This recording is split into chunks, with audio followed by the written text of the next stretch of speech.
Sinalakay ng PNP ang itinuturong drug den sa Butuan City kung saan 4 na individual ang naaresto at mahigit 100,000 pisong halaga ng shabu ang nakumpiska mula sa mga sospek.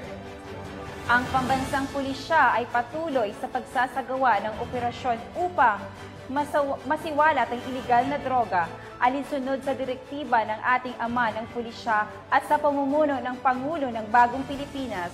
Patrolwoman Jacqueline Cabiles sa balita.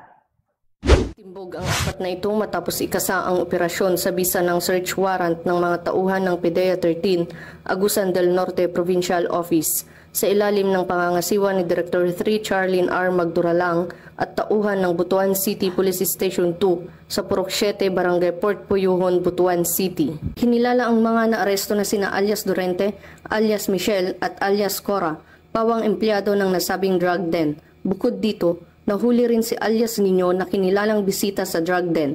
Lahat ng mga sospek ay nagpositibo sa paggamit ng shabu sa pagsasagawa ng drug testing sa kanilang isinumiting sample ng ihi. Sa operasyon, nasamsam ang mga pakete ng shabu na humigit kumulang 15 gramo na nagkakahalaga ng 102,000 pesos.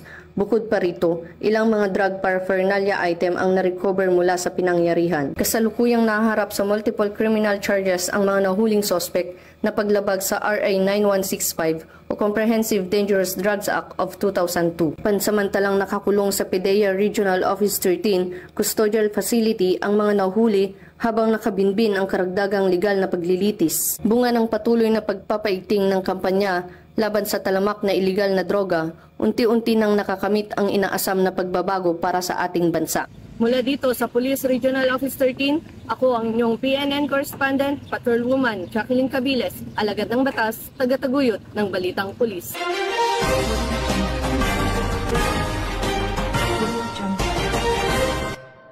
Himas rehas ngayon ang isang lalaking